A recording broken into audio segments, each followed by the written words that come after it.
folks, welcome to Week in Review. This is a video where we take a look at the videos that we reviewed last week, talk a little bit about them, and give you short summaries. And if you like it, you can check the links in the bottom. I didn't do any reviews, well, mostly any reviews last week, but other folks on our channel did.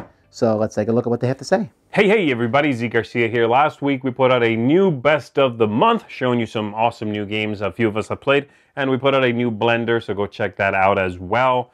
And I did a few reviews. So here's what I did. I reviewed a small card game called Legacy of the Maharaja, and it is an auction style game from the designer Michael Schott, who is very brilliant at small card games with auction mechanisms.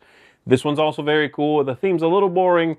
The gameplay has some nice tactics to it, so I would recommend that if you are someone that emphasizes in Euro games, especially cleverness, but succinct mechanisms over a lot of stuff going on.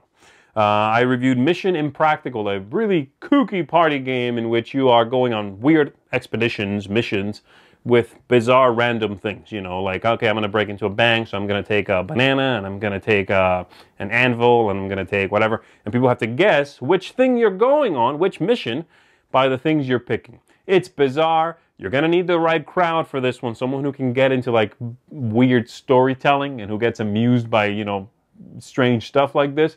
But if you've got that crowd, this is a good one. I reviewed Pungi, which is...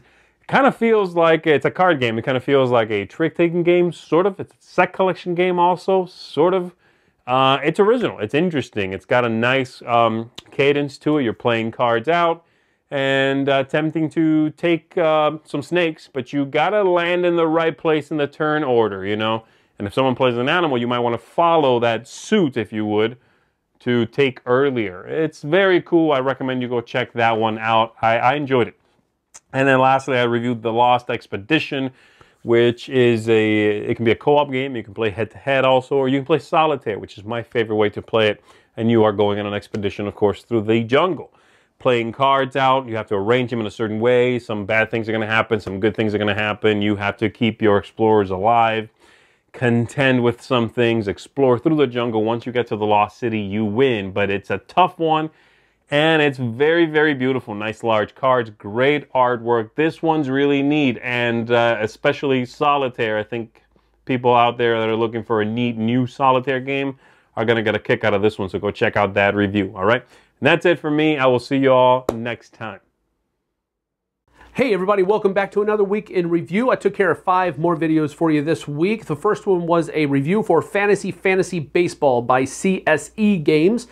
This is a game where you are basically drafting and taking your own little baseball team of orcs and skeletons and ghosts and human fighters and all this other kind of stuff, and you're trying to win the championship series at the end of the game. But in order to get there, you have to be one of the 2 top scoring teams throughout the regular season, which lasts for 3 rounds. So overall, I enjoyed it, gave it a 6. So go check that review out. Maybe check out the game as well.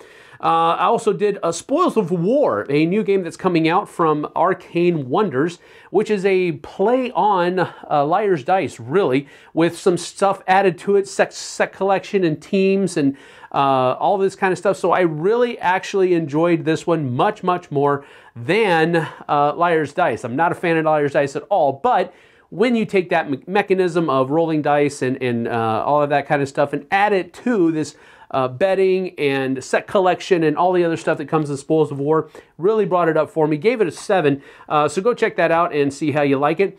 I also did 2 top 10 videos for you this week, continuing in my top 10 game mechanism series.